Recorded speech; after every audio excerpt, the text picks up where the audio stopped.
ધોવાય છે મશીનમાં, ડ્રાય થાય છે. તો hello everyone, good morning, welcome to our new blog. કેમ છો બધા? આઈ હોપ બધા મજામાં જ હશો, એકદમ હેલ્ધી હશો. તો મસ્ત સવાર થઈ ગઈ છે. અત્યારે વાગવા આવ્યા છે 9 અને રસોઈમાં બનાવું છું. 9:10 થઈ છે. તો દૂધ નાસ્તો કર્યો અને હવે રસોઈમાં જુઓ બનાવું છું મગની દાળમાં ઢોકળી. તો ઢોકળી વાળી અને નાખી છે મગની દાળમાં. તો હવે આપણે કુકરમાં સીટી લાવી દઈએ. થોડું પાણી ઓછું લાગે છે તો નાખું.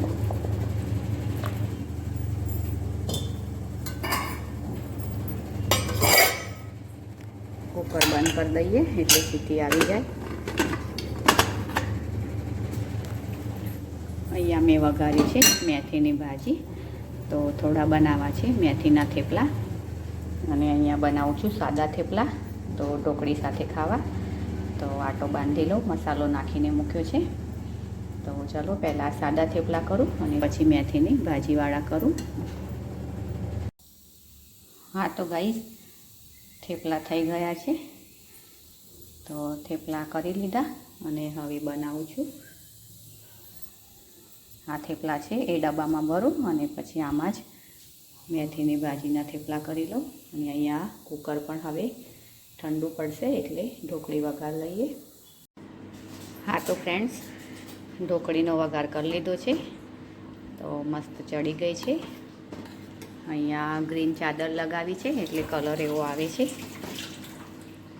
અહીંયા થેપલા પણ થઈ ગયા છે અને આટલા કર્યા મેથીના થેપલા. તો ચલો હવે આ ધાણા છે એ ધોઈ અને આપણે ઢોકળીમાં નાખી દઈએ.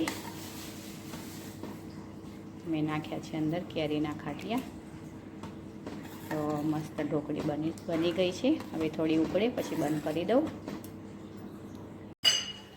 હા તો ફ્રેન્ડ્સ, ઢોકળી બની જાય એટલે થેપલા તો બની જ ગયા છે. તો પછી જમી લઈએ. અને મારે બનાવવા છે શિમલા મરચાં વઘારવા છે. વેસણ નાખીને બનાવીએ છીએ.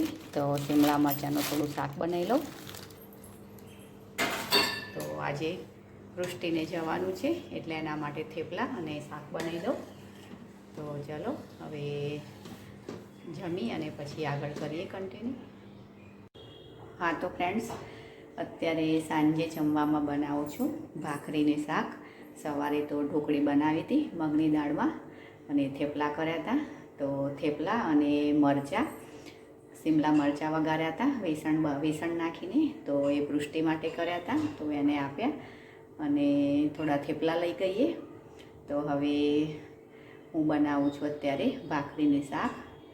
તો ચલો હવે કરી લઈએ.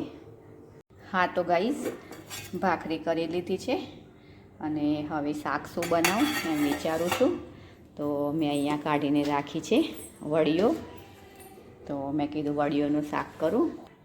અહીંયા મૂકી છે કઢાઈ અને મસાલા પણ અહીંયા કાઢીને રાખ્યા છે. તો વડીઓ વેસણનું બનાવું અથવા એકલી વડીઓનું કરું એવું વિચારું છું. તો ચલો હવે શાક પણ બનાવી લઈએ. હા તો ફ્રેન્ડ્સ, જમવાનું પૂરું થયું અને હવે અત્યારે હું વઘારું છું મમરા.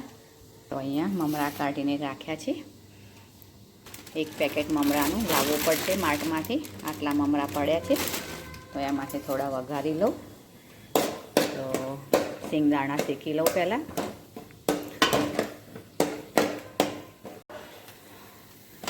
સિંગદાણા થઈ જાય એટલે મમરામાં આપણે વઘાર કરી લઈએ મમરાનો. તો મમરા વઘારી અને પછી આ તગારીમાં આટલી ધાણી પડી છે તો ધાણી પણ વઘારી લઈએ. હા તો ગાઈસ, ધાણી પણ વઘારી લીધી અને અહીંયા મમરા પણ વઘારી લીધા. તો મમરા તો હજુ ગરમ જ છે ને મેં ડબ્બામાં ભરી લીધા છે કારણ કે ધાણી વઘારવી હતી એટલે તગારી ખાલી કરવા માટે. તો હજુ મમરા તો ગરમ જ છે. તો ચલો હવે આ ધાણી તો આમાં જ રહેવા દઉં છું એટલે ઠંડી પડે પછી ભરું અને આ પણ ખુલ્લો જ ડબ્બો રહેવા દઉં એટલે ઠંડુ થઈ જાય, મમરા ઠંડા થઈ જાય. હા તો ફ્રેન્ડ્સ, શાક ભાખરી બનાવ્યું અને જમી લીધું. તો હજુ વાસણ ધોવાના બાકી છે, તો વાસણ ધોઈ લઉં હવે.